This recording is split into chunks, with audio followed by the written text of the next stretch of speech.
은혜를 입었기 때문에 생각나는 얼굴들이 있습니다. 그런 얼굴들이 꽤 많은데요. 또 생각나지 않는 얼굴도 있어요. 그 중에 한 사람인데, 제가 제주도에서 배 타고 밤배인데 부산 갈 때 일입니다. 지금부터 한 18년 전 일인데, 제가 이제 우리 아이들 데리고 처음 한국에 나갔을 때예요. 제가 부산에서 말씀을 전하게 돼 있었는데, 제주도에 있는 제 친구가 꼭 한국 방문하면 자기 집에 들려 놀러 가라 그래가지고 그 청을 받아들여가지고, 그 친구도 정말 이민 온 이후에 이제 처음 방문하게 되는 방문이어서 얼마나 반갑고 기쁜 방문이었는지 모릅니다. 제주도에서 3일 있다가 부산을 이제 가게 됐는데, 제 친구 말이 아이들에게 정말 한국을 경험하게 하기 위해서 제주에서 떠나는 밤배가 있대요.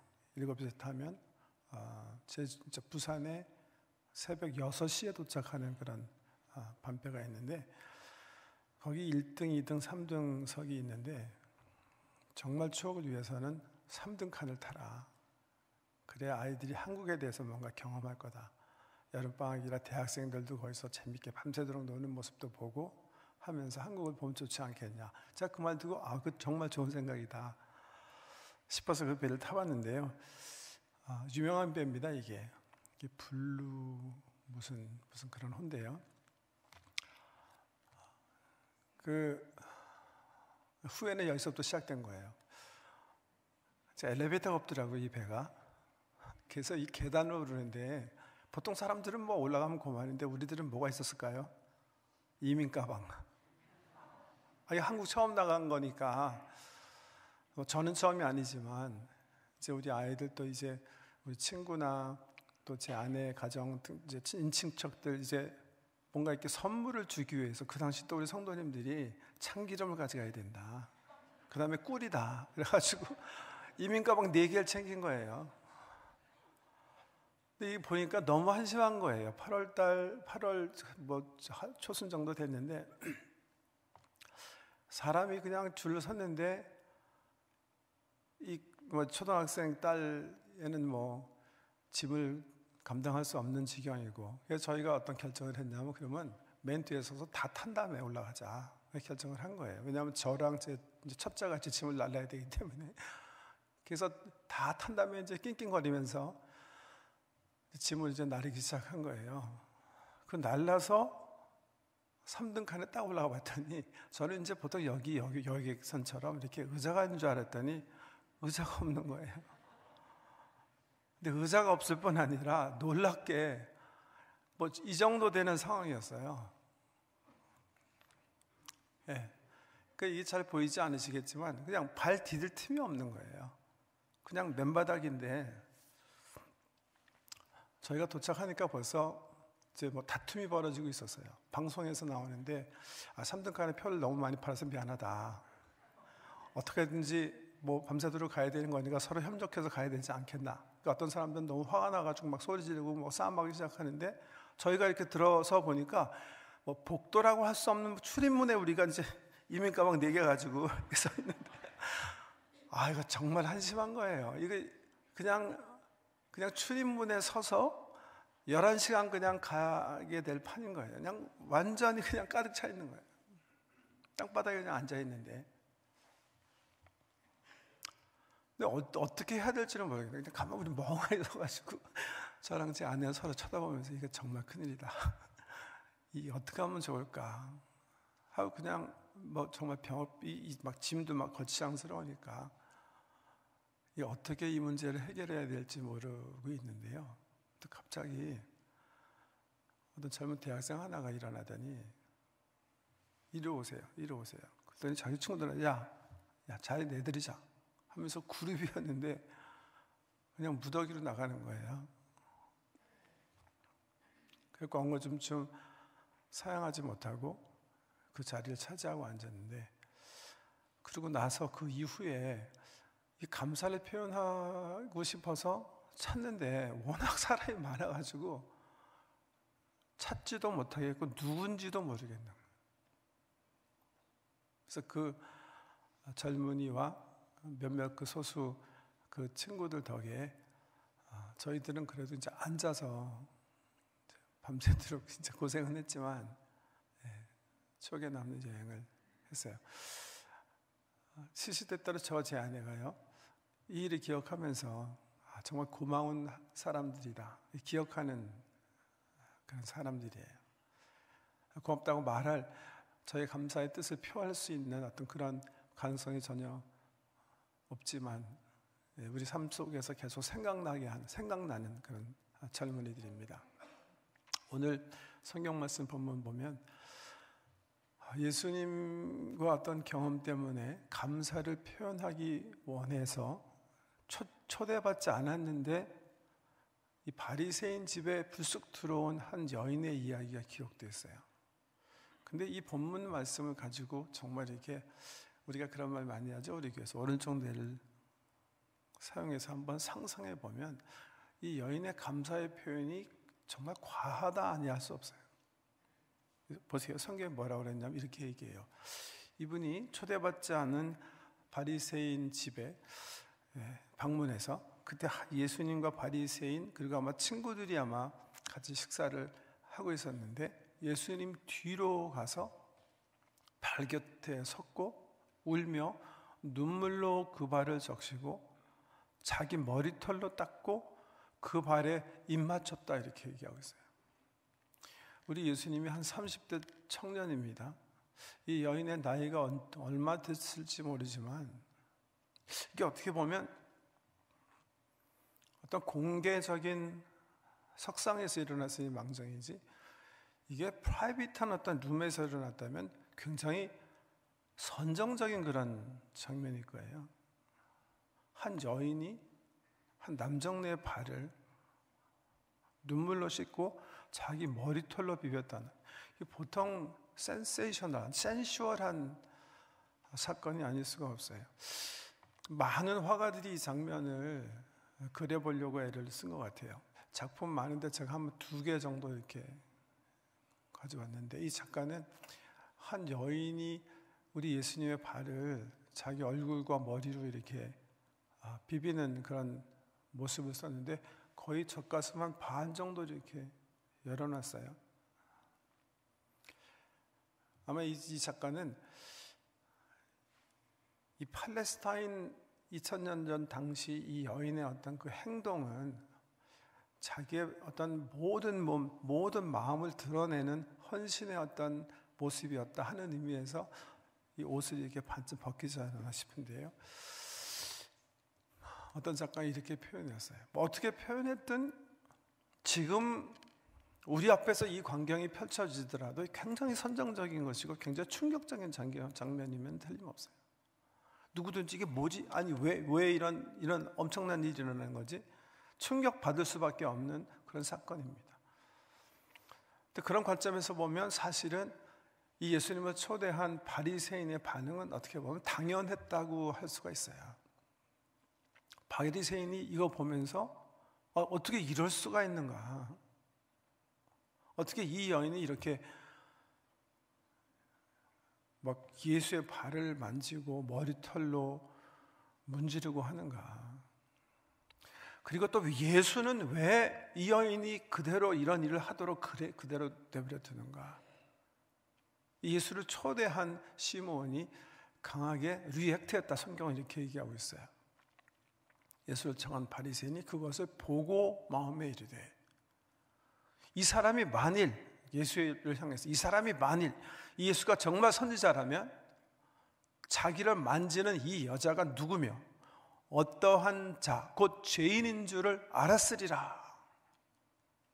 이렇게 마음속으로 지금 일어나는 막 충격적이고 선정적인 이 사건에 대해서 이렇게 막 굉장히 냉소적인 시각을 가지고 비평을 합니다.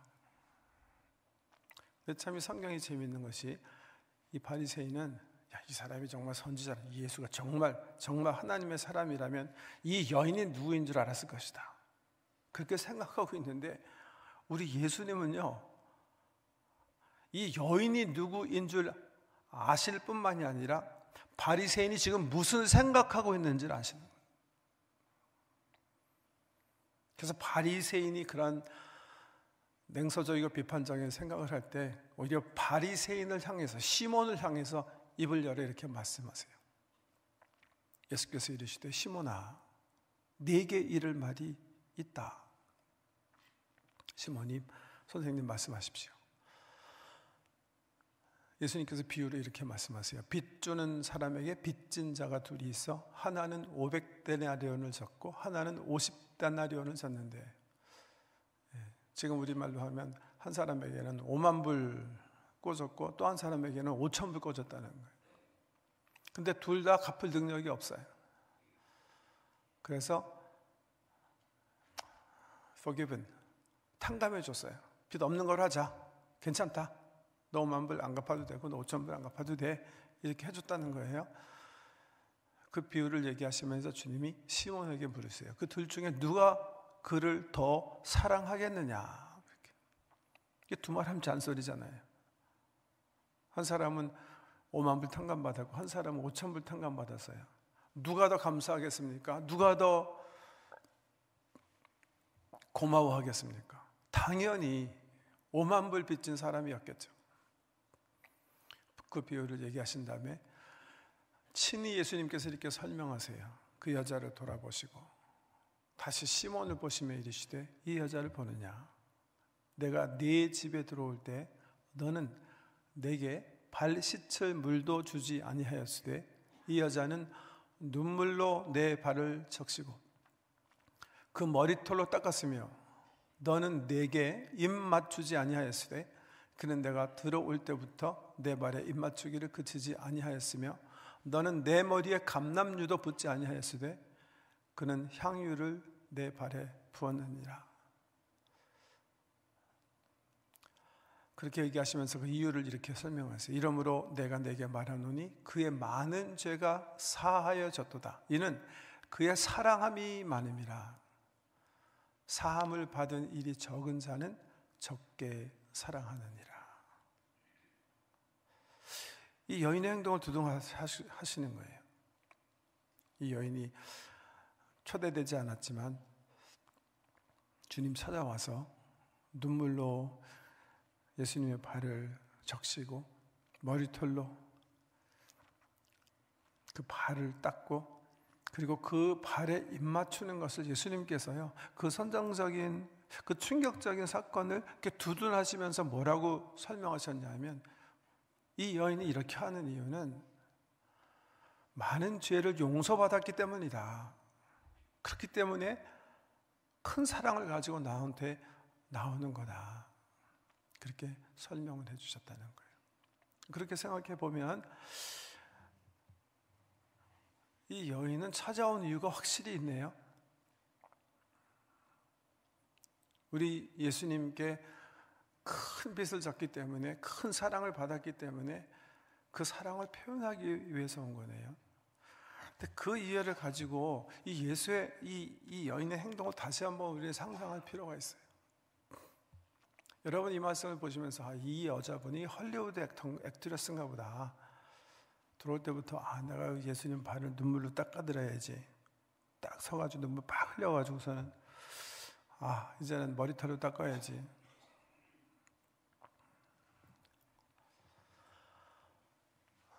여러분 이 여자분은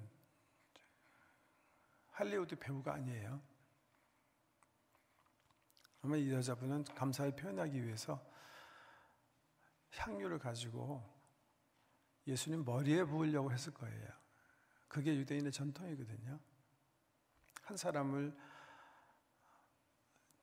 영화롭게 하고 명예스럽게 하는 방법이 머리에 기름 붓는 거예요.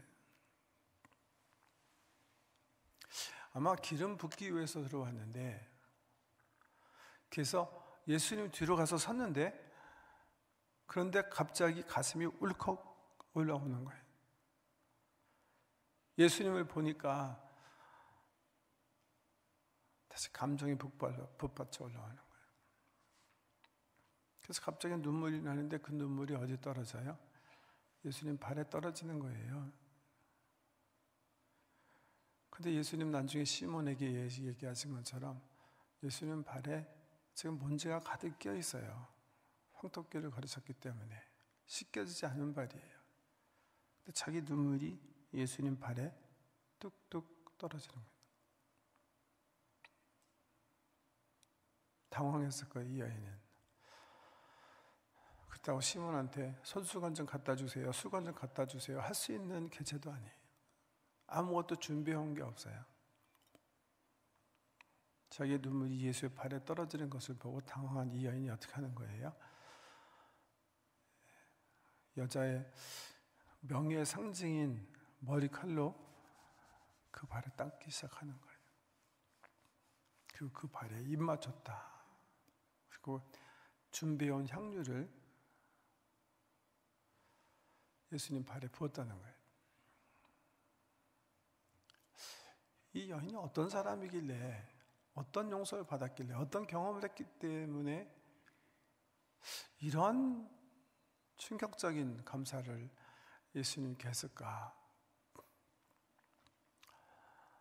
우리 교회에서 20여 년 전에 성경 공부 시작하면서 이 본문을 가지고 우리가 누가복음을 공부했거든요. 맨 처음에 우리 촌장님들과, 그 당시 촌장님들이 굉장히 적어서 7분 계셨는데 7분과 함께 이 성경 말씀을 나누면서 제가 수요 집회 후에 물어봤어요. 같이 공부하면서, 이 여인이 누굴까요?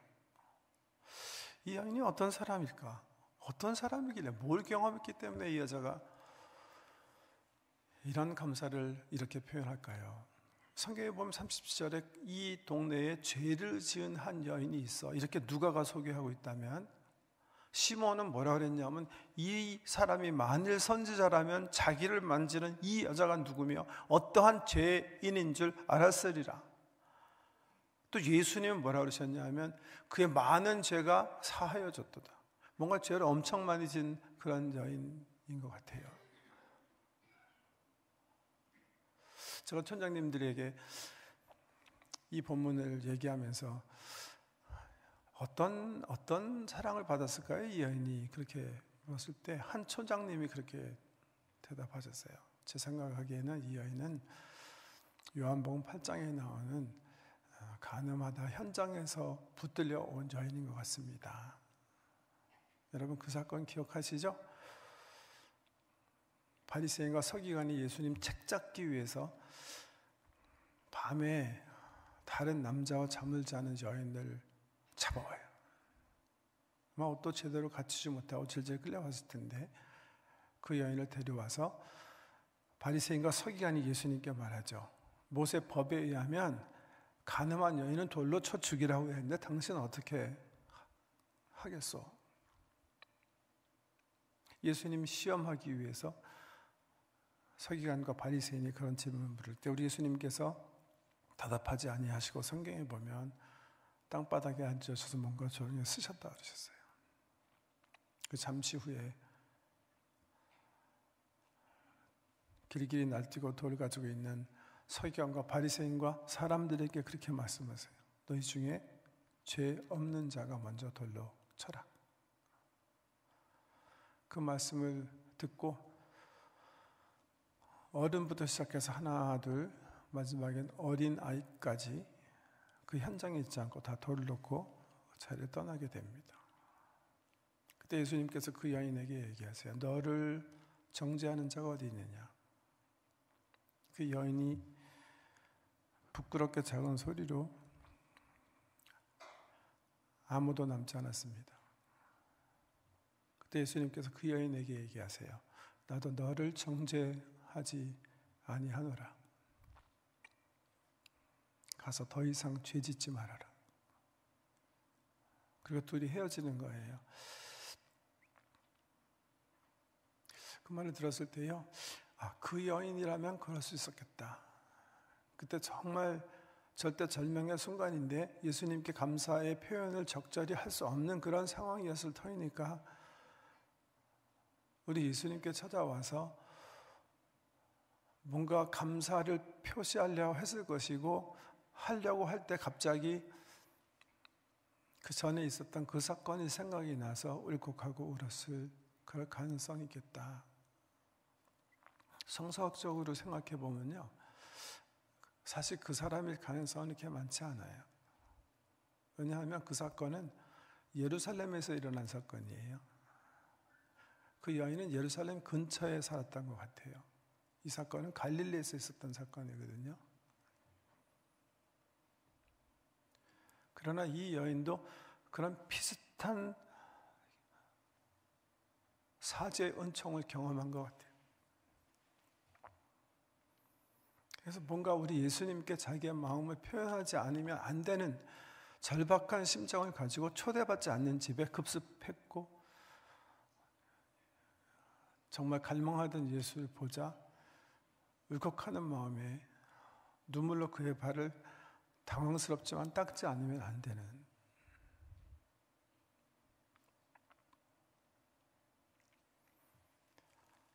그 여인을 향해서 주님이 이렇게 얘기하세요. 내 믿음이 너를 구원하였으니 평안히 가라. 성경 말씀 오늘 14구절 읽었는데 이 말씀을 쭉 읽다 보면 여기에는 이 단어가 있어야 될 것 같은데 이 단어가 있네. 여기는 이 단어가 있어야 될 것 같은데 이 단어가 있네. 그렇게 느껴지는 말씀들이 있어요. 여기에요. 우리 예수님 말씀이 빚주는 사람에게 빚진 자가 둘이 있어 하나는 500데나리온을 졌고 하나는 50데나리온을 졌는데 갚을 것이 없으므로 둘 다 탕감하여 주었으니 둘 중에 누가 그를 더 보통 같으면 뭐라고 얘기하죠? 고마워하겠느냐 아니겠습니까?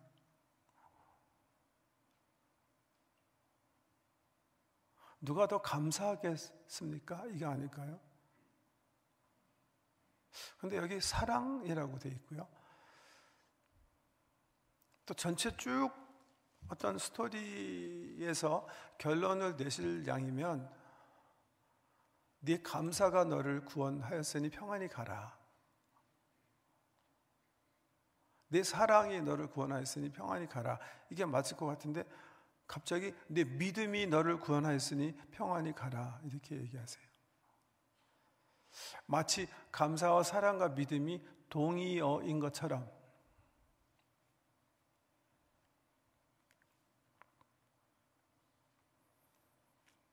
신학적으로는 이렇게 얘기하죠.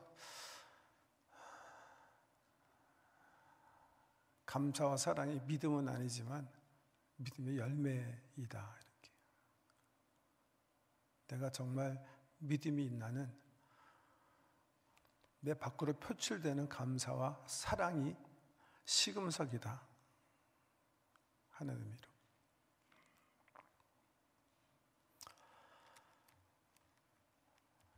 간이 나빠져서 사형 선고를 받은 분인데요. 정말 기적이 일어났어요. 사실은 그분이 받을 순번도 아니랬는데 어떻게 모든 것이 이렇게 맞춰져 가지고 간이식을 받아서 살아나신 거예요.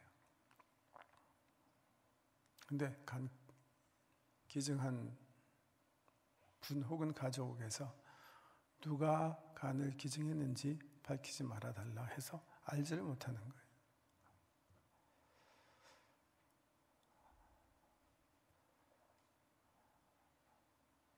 그분이 제게 얘기하기를, 목사님, 저는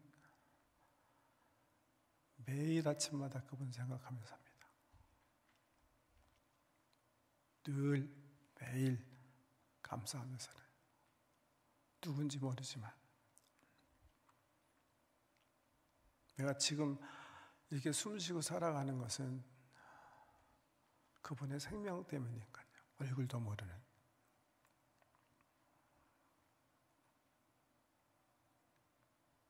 오늘 우리를 창조하셨고 우리를 죄와 허물 그리고 사망으로부터 구원하시기 위해서 십자가에서 자기 생명을 저와 여러분을 위해서 내어주신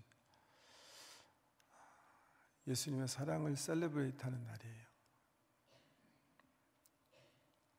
오늘 예수 그리스도의 몸, 그가 흘리신 피를 받으실 때 그분의 사랑이 우리 영혼에 부음받아요. 우리 영혼의 사랑과 감사와 믿음이 훨훨 되살아나는 은총이 있으시기를 주의 이름으로 축복합니다. 기도하겠습니다.